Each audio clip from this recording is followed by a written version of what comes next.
भाई बहन की जादुई राखी बहन रिमी और उसका छोटा भाई अर्णव हर साल की तरह इस बार भी राखी मनाने गांव आए थे। लेकिन इस बार कुछ अलग था।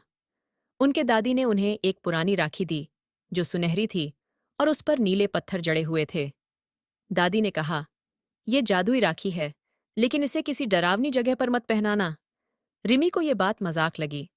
अगले ही दिन दोनों भाई बहन गांव के पास वाले पुराने जंगल में खेलने चले गए।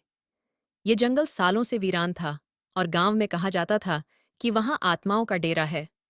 अर्णव पेड़ के पीछे छुप गया और रिमी उसे ढूंढते ढूंढते एक टूटे मंदिर के पास पहुंच गई।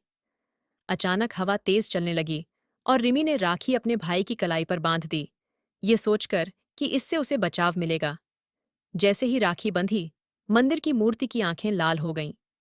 जमीन कांपने लगी और अचानक एक छाया प्रकट हुई। वो एक औरत की आत्मा थी, जिसके बाल बिखरे हुए थे और आंखें चमक रही थीं। आत्मा गुर्राई, इस राखी की शक्ति मेरी थी, तुमने इसे छेड़कर गलती कर दी है। रिमी डर के मारे कांपने लगी, पर अर्णव की कलाई से राखी चमकने लगी।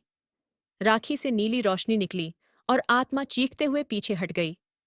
आत्मा ने कहा, अगर तुम मुझे मेरी शक्ति वापस नहीं दोगे, तो तुम्हारा भाई कभी इस जंगल से बाहर नहीं जा पाएगा। रिमी ने हिम्मत दिखाई और बोली, ये राखी मेरी दादी ने हमें दी है। ये रक्षा करती है, डर नहीं फैलाती। वो राखी को अर्णव की कलाई से खोलकर अपने हाथ में ले आई और जोर से बोली, राखी का वचन है, भाई की रक्षा हो, अंधकार। तभी राखी और भी तेज चमकने लगी। पूरी जंगल की फिजा बदल गई। आत्मा चिल्लाते हुए धुएं में बदल गई और राखी की रोशनी धीरे धीरे शांत हो गई। अर्णव ने डरते हुए पूछा, दीदी, क्या हम बच गए? रिमी ने मुस्कुराते हुए कहा, हाँ, लेकिन अब दादी की बात कभी नहीं टालेंगे। दोनों भागते हुए घर लौटे और दादी को सब बताया। दादी मुस्कुराईं और बोलीं, अब तुम जान गए हो कि ये सिर्फ धागा नहीं, राखी का प्यार और बलिदान आत्माओं को भी हरा सकता है। सीख, भाई बहन का प्यार सिर्फ इस दुनिया में नहीं, बल्कि परछाइयों की दुनिया में भी रक्षा करता है। राखी सिर्फ एक रस्म नहीं, बल्कि एक शक्ति है, जादुई, अटूट और रक्षक।